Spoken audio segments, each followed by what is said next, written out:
ఆదిలాబాద్ జిల్లా ప్లాంటేషన్ కేంద్రంలో ఉద్రిక్తత ఏర్పడింది. కేశవపట్నం శివారులో మొక్కలు నాటుతున్న అటవీ అధికారులు వారికి బందోబస్తు కోసం వెళ్లిన పోలీసులపై అటాక్ చేశారు ముల్తానీలు. ఇక అటవీ అధికారులు పోలీసుల కండ్లలో కారం చల్లి రాళ్లతో దాడులు చేశారు. కర్రలతో తలలు పగలగొట్టారు. ముల్తానీల దాడులపై మరిన్ని వివరాలు అంజయ్య అందిస్తారు.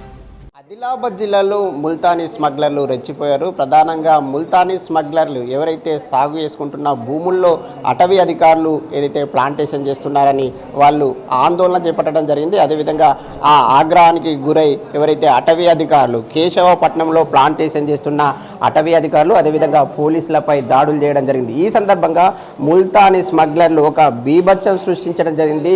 ఏదైతే కారం పట్టుకొని వచ్చారు, కర్రలతో వచ్చారు, కత్తులతో వచ్చి ఎవరైతే అక్కడ బందోబస్తు కోసం కేశవపట్నం ఏదైతే ప్రాంతంలో శివారంలో ప్లాంటేషన్ చేస్తున్న ప్రాంతంలో బందోబస్తుగా ఉన్న పోలీసులు అదేవిధంగా అటవీ అధికారులపై విచ్చలవిడిగా దాడులు చేశారు. ఆ దాడులకి ఎవరైతే గురైన వాళ్ళందరూ కూడా రిమ్స్ ఆసుపత్రికి తరలించి అధికారులు చికిత్స అందిస్తున్నారు. మనం చూడొచ్చు వీళ్ళు ఎవరైతే గాయపడ్డ కానిస్టేబుల్స్ కానీ అదేవిధంగా అటవీ అధికారులందరూ కూడా కదలలేని స్థితికి చేరుకున్నారు, తీవ్రంగా గాయపడ్డారు. అయితే ఏం జరిగింది అనే అంశంపై మనతో మాట్లాడడానికి పోలీస్ ఎవరైతే ఉన్నారో గాయపడ్డ వ్యక్తి మనతో పాటు ఉన్నారు.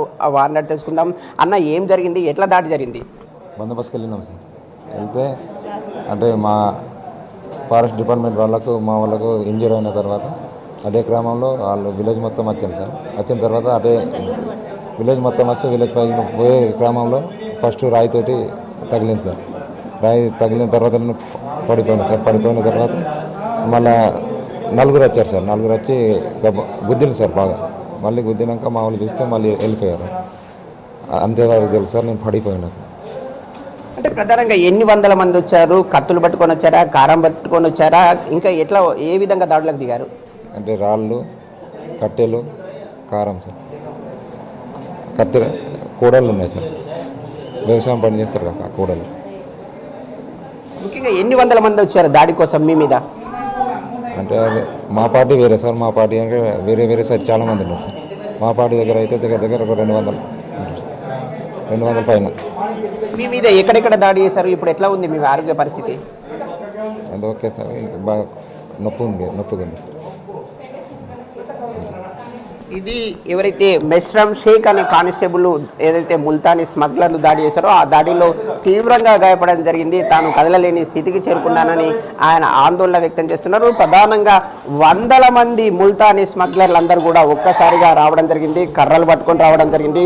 కత్తులు అదే కొడవళ్ళు పట్టుకొని వచ్చి ఏకంగా ఒక్కసారిగా దాడి చేశారు. ఆ దాడిలో తాము తీవ్రంగా గాయాల పాలయ్యామని వాళ్ళంతా ఒక ఆవేదన వ్యక్తం చేస్తున్నారు. చూడొచ్చు, కదలలేని స్థితిలో చేరుకున్నారు. ఒక ఎవరైతే కానిస్టేబుల్ ఉన్నారో ఆయనకి రక్తస్రావం కూడా జరగడం జరిగింది. ముఖ్యంగా కదలలేని స్థితికి చేరుకోవడం జరిగింది. ముఖ్యంగా అటవీ ప్రాంతంలో ప్లాంటేషన్ చేద్దామని వెళ్ళిన అటవీ అధికారులు అదేవిధంగా పోలీసులపై ఈ విధంగా తీవ్రంగా దాడి చేయడం అదేవిధంగా గాయపరచడం పట్ల ఒక అధికారుల్లో అదేవిధంగా పోలీసుల్లో తీవ్రమైన ఆందోళన వ్యక్తమవుతుంది. అయితే ఈ సందర్భంగా మరొక ఎవరైతే గాయపడ్డ వ్యక్తి ఉన్నారో వారిని తెలుసుకుందాం. అన్న, ఎట్లా దాడి జరిగింది, ఏ విధంగా దాడి జరిగింది మీ మీద? మమ్మల్ని చుట్టుముట్టి బండలు కట్టెలతో చేయడం జరిగింది. నాకు ఒక బండి వచ్చి తొలగింది. తర్వాత నేను 1 మినిట్ అట్లా స్ప్రో తప్పి పడిపోయినా. నాతోటి శ్రీకాంత్ అన్నయ్య నన్ను తీసుకుని మొత్తం ఎన్ని వందల మంది ఒక్కసారిగా దాడి చేయడానికి వచ్చారు? 200 మెంబర్స్ ఉంటారు. 200 మంది 200 మంది వరకు ఉంటారు. ఇక్కడ చెవి నుంచి రక్తం కారుతుంది. అదేవిధంగా తల మీద కూడా దాడికి గురైనట్టున్నారు. ఎట్లా రాయితో కొట్టారా లేకుంటే కత్తితో కొట్టారా? రాయితోటి కొట్టారు. కారం జల్లి కొట్టారా, కారం జల్లకుండా కొట్టారా? చల్లకుండా. ఇది ఎవరైతే గాయపడ్డ ఫారెస్ట్కు సంబంధించిన అధికారి చెప్తున్నారు. ముఖ్యంగా తామల్ని ఒక్కసారిగా ఎవరైతే ముల్తానీకి సంబంధించిన ఎవరైతే స్మగ్లర్లు ఉన్నారో వారి కుటుంబ సభ్యులు స్మగ్లర్లు అందరూ కూడా ఒక్కసారిగా ఇక్కడికి రావడం జరిగింది. వచ్చి ఏదైతే అటవీ ప్రాంతంలో ప్లాంటేషన్ చేస్తున్న అక్కడ తమపై దాడి చేయడం జరిగిందని వాళ్ళంతా ఎవరైతే గాయపడ్డారో వాళ్ళు ఆవేదన వ్యక్తం చేస్తున్నారు. అయితే వీళ్ళ పరిస్థితి ఇప్పుడు ఎవరైతే రిమ్స్ ఆసుపత్రిలో చికిత్స పొందుతున్నారో వాళ్ళ పరిస్థితి ఎట్లా ఉంది, ఏ విధంగా ఉంది అనే అంశంపై మనతో మాట్లాడడానికి రిమ్స్ డైరెక్టర్ రాథోడ్ జైసింగ్ మనతో పాటు ఉన్నారు. వారిని తెలుసుకుందాం. సార్, ప్రధానంగా ఎవరైతే గాయపడ్డారో వాళ్ళ ఆరోగ్య పరిస్థితి ఎట్లా ఉంది, ఏ విధంగా ఉంది? పరిస్థితి ముగ్గురు పోలీసులు వచ్చారు. ఏదైతే సిరికొండ మండలంలో ఫారెస్ట్లో ఇన్సిడెంట్ జరిగిందట. తెలంగాణ ఒకటి మా డాక్టర్ టీం అందరూ బాగున్నారు. ముగ్గురు అయితే ఇప్పుడు పేషెంట్ స్టేబుల్ ఉన్నారు, కానీ ఒక ముగ్గురులో ఇద్దరికి ఒకటి చెస్ట్ ఇంజరీ, ఒకటి హెడ్ ఇంజరీ ఉంది.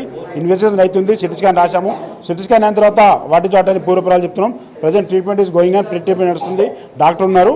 ఇన్వెస్టిగేషన్ అయిన తర్వాత ఏం జరుగుతుందో మీకు పూర్వపరాలు చెప్తా. ప్రజెంట్ పేషెంట్ స్టేబుల్ ఉన్నారు. అంటే ప్రధానంగా ఒకవేళ పరిస్థితి విషమిస్తే మిగతా మెరుగైన చికిత్స కోసం వేరే ఆసుపత్రికి తరలించడానికి, హైదరాబాద్ తరలించడానికి ఏమైనా ఏర్పాట్లు చేస్తారా? ఏర్పాటు చేస్తున్నాం. ప్లస్ ఇన్వెస్టిగేషన్ అయిన తర్వాత ఏమైనా ఖచ్చితంగా ఎమర్జెన్సీ రెఫర్ చేయాల్సి వస్తే అంబులెన్స్ రెడీ పెడుతున్నాం. డిపెండ్స్ అపాన్ వాళ్ళ ఇన్వెస్టిగేషన్ బట్టి మేము ఆలోచిస్తాం. ఎవరైతే గాయపడ్డ వాళ్ళు ముగ్గురు వచ్చారో వచ్చిన వాళ్ళందరికీ వైద్యం అందిస్తున్నాం, అదేవిధంగా స్కానింగ్ చేస్తున్నాం. అయితే వాళ్ళ ఆరోగ్య పరిస్థితిని విషమిస్తే అవసరమైతే మెరుగైన వైద్యం కోసం హైదరాబాద్ తరలిస్తామని డాక్టర్లు చెప్తున్నారు. కెమెరామెన్ విఠల్తో అంజయ్య, V6 న్యూస్, ఆదిలాబాద్.